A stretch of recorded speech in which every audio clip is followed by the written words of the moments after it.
Buenas tardes, profesor Bonifacio Sánchez. Nuestro equipo está conformado por Armando Zárate, Anet Vélez, Wendy Corona, Carolina López, José Miguel Cortés, Jonathan Moreno, Leonel Morales y su servidor Salvador Juárez. En esta ocasión le vamos a presentar el sistema político de tres grandes presidentes de nuestro país. En primera instancia tenemos a Carlos Salinas de Gortari, en donde mis compañeros Armando Zárate y Anet Vélez y su servidor Salvador Juárez presentaremos su sistema económico y su sistema social. En segunda instancia explicaremos el sistema político de Ernesto Zedillo, en donde mis compañeros Leonel Morales, Carolina López y José Miguel Cortés presentarán su sistema social y sus variantes políticas. Y en tercera instancia presentarán Wendy Corona y Jonathan Moreno el sistema político de Vicente Fox Quesada, en donde hablará de sus variantes políticas. A continuación les mostraremos algunas características que tuvo el presidente Salinas de Gortari en cuanto social.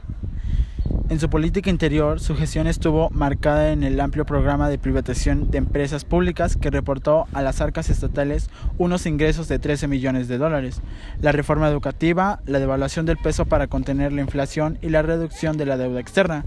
Salinas también comprometió su mandato al ejército de una profunda reforma en su partido. Además, tuvo una insurrección armada con el estado de Chiapas, que tuvo nombre el 1 de enero de 1994. El movimiento indigenista y campesino autodenominado Ejército Zapatista de Liberación Nacional, el EZLN, se levantó en armas contra el gobierno de México en protesta por la política neoliberal del presidente Salinas, y durante varios días la revuelta fue duramente reprimida por el ejército. El clima de violencia y las críticas internas y externas que recibió el Ejecutivo por la concentración militar a los reivindicantes campesinos colocaron al gobierno en una crítica de situación que el presidente trató de resolver con el anuncio del alto al fuego y la tramitación de una ley de amnistía para los involucrados en la revuelta. Ernesto Zedillo Ponce de León es un economista y político mexicano.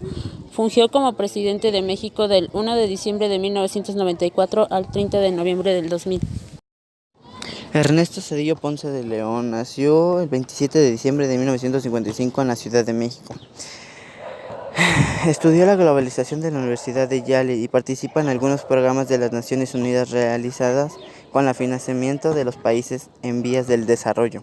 También se consejero del Grupo Prisa desde el 27 de noviembre del 2010. Al cumplir 3 años de edad, su familia emigró a la capital de Baja California, Mexicali, donde realizó sus primeros estudios. Ahí se instalaron en una colonia modesta llamado Pueblo Nuevo. Estudió en la primaria Leona Vicario y en la secundaria 18 de marzo. Durante su niñez, los hijos del matrimonio Cepillo Ponce de León tuvieron que trabajar para ayudar a su familia. Posteriormente regresó a la capital del país para cursar el bachillerato de la licenciatura en Economía en la Escuela Superior de Economía del Instituto Politécnico Nacional en 1968, como miembro de la Moredat, agrupación Emilio Zapata. Participó en las protestas estudiantiles de ese año contra el presidente Gustavo Díaz Ordaz.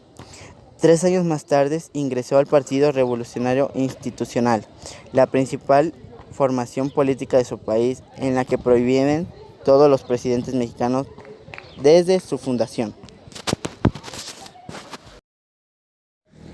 El papel de Ernesto Zedillo en la matanza de Acteal ha sido un tema tratado en la prensa mexicana y estadounidense.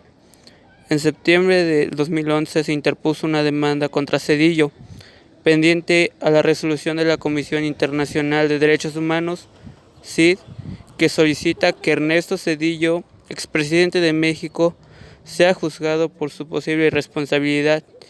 El obispo Raúl Vera acusó al ejército mexicano de armar a paramilitares que cometieron la masacre, basados en que se usaron armas de procedencia militar. Se considera que existió pasividad por parte de las fuerzas de seguridad que no actuaron apropiadamente para impedir la masacre. El grupo Las Abejas se deslindó de esta demanda, donde se exige la reparación económica por el daño de un monto de 50 millones de pesos, por aquellos consideran fue un gesto para dañar su imagen antes de las elecciones federales del 2012. Por su parte, en septiembre del 2012, los Estados Unidos decidieron conceder inmunidad a Ernesto Zedillo, con lo cual se le blinda frente a los posibles resultados adversos de la demanda presentada ante la CID. Raúl Vera criticó esta decisión judicial señalando diversas faltas formales, como el uso de testigos desconocidos y otras faltas de transparencia.